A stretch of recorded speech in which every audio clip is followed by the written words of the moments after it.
Well, former U.S. President Donald Trump has been indicted again in the election interference case against him. The reworked charges were filed this afternoon, and it comes after a Supreme Court decision giving former presidents broad immunity against criminal charges. Journalist Steve Fetterman joins me now live from Los Angeles. Steve, good to see you. This narrative just keeps on going here. Yes. So talk to me now about this updated indictment.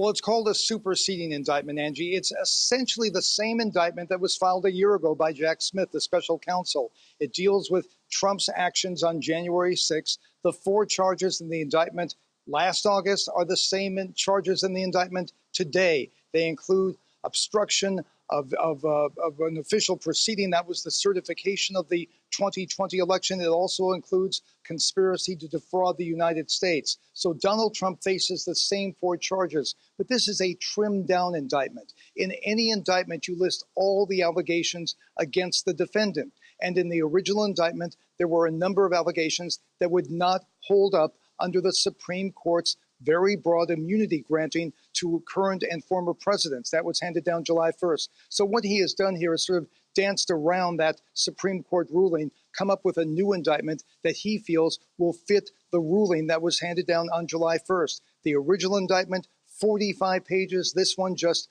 36. So you get an idea of many allegations in the original indictment not talked about here. Jessica Levinson is a law professor at Loyola Law School here in LA. She talks about what some of the methods Jack Smith is doing to get this indictment through the Supreme Court ruling. This is really an indictment that takes into account what the Supreme Court said in terms of creating three buckets of categories. And this is where we see Jack Smith say no. And you mentioned those paragraphs with respect to co-conspirator number 4. That's where we see a few of those paragraphs being pushed out, where Jack Smith thought under the Supreme Court's immunity ruling, those couldn't move forward.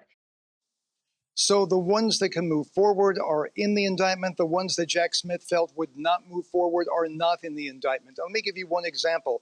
There were some dealings that Donald Trump had with Justice Department officials. Well, according to the Supreme Court, that would be an official conversation between the president and someone in the Justice Department. That allegation is no longer in there. So you get an idea of what is and what isn't in there right now.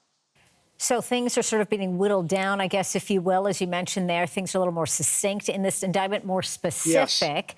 Yes. What are we hearing now in terms of reaction? We are not far away from an election.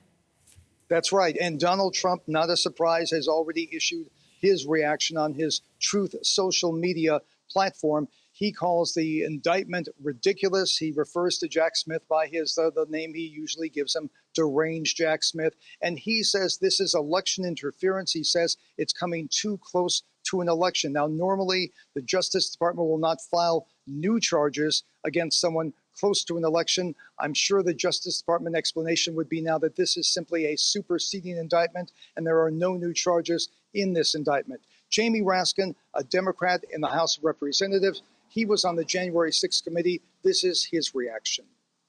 Our framers were not idiots. They didn't put the president at the center of counting ballots in Georgia or collecting electoral college votes on January 6th in the joint session of Congress. So really, all of this demonstrates the silliness of the Supreme Court's decision and what a departure it is. But nonetheless, I think that Jack Smith has very studiously conformed this indictment to what the Supreme Court is asking for. So Jack Smith is hoping that this will do what the Supreme Court said he must do.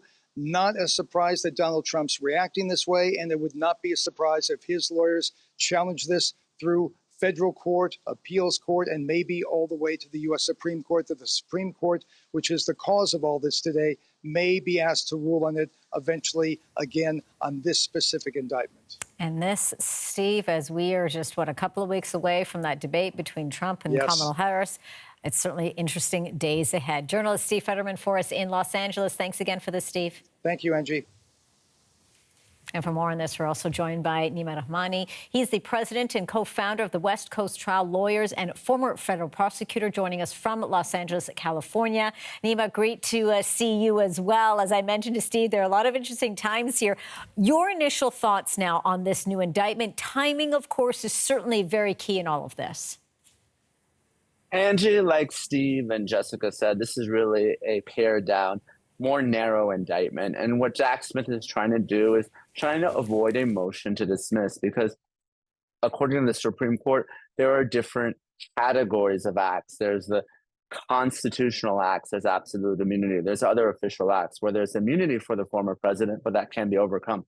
But importantly, there is no immunity for personal acts. So what Jack Smith is trying to do is say Trump's communications with his outside lawyers, the fake elector scheme, that's actions of a candidate for president.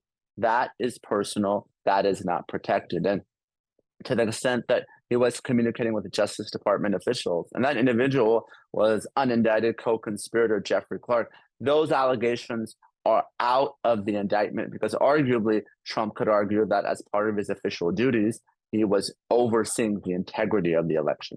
So by doing that, and as we talked with Steve as well, sort of whittling it down and getting very, very specific in terms of what the indictment is tailored to, focused on here, we're not far from that presidential race. We've got a debate that's coming up in a couple of weeks. What kind of impact now, as you point out, actions of a candidate of a president, not of a former president, in which, you know, there would be that level of protection. What kind of impact do you think it could have moving forward now, with us just being 2 months away from voting day? Well, Angie, there was no way we were going to have a trial in this case before the election. And this really doesn't change things, although it's going to push things out. Obviously, if Trump is reelected in November, a sitting president can't be prosecuted. So all the cases will be dismissed. His criminal problems will go away. But if Kamala Harris wins, this is by far and away the most serious of the cases and the best case for prosecutors. New York is not a serious case, even though Trump has been convicted. There's likely going to get probation. The South Florida classified documents case has been dismissed, although Jack Smith appealed that dismissal yesterday. And the Georgia case is on hold because of some alleged improprieties by the prosecutor there. So this is the most important case. And the way Jack Smith has handled it the whole way is being narrow, focused, surgical against Donald Trump. That's why he didn't charge Giuliani, Meadows, all the other individuals that were charged in the other cases. He wants this case to go forward if and only if Trump loses in November. We've heard from Donald Trump. Of course, he's responded on this, pushing back hard. Is this going to resonate with voters, do you think? Because that's what it'll come down to. If Donald Trump, we know, returns to the White House, and as you say, you know, point blank, this is a moot point here. If Kamala Harris comes, and we're looking at some action here, but it comes down to the voter now, Neama. So what do you think the impact is going to be, or the impression this is going to have on the voter? Well, there's so few undecided voters here. Yeah. And this is something we've been dealing with for many, many years, right? It started with the January 6th committee in Congress, then the impeachment proceedings, then the first indictment in D.C., then the Georgia indictment. So none of this is really new information.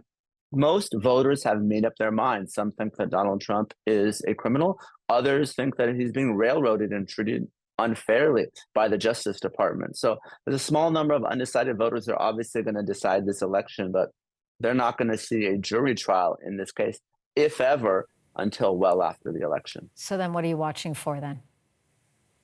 I'm watching for a small handful of swing states and whether Kamala Harris's prosecutor versus felon argument resonates, whether she can pick up where Joe Biden left off. He was very behind. She's made up significantly, both in terms of the polling and in fundraising over the past month to actually make it a race. So it's going to be an interesting 2 months and change until early November. Interesting and strategic indeed. Neama, thank you so much for this. Neama Rahmani is the former federal prosecutor and president and co-founder of West Coast Trial Lawyers, joining us from Los Angeles, California. Again, Neama, thank you for this. Thanks, Andrew. See you soon.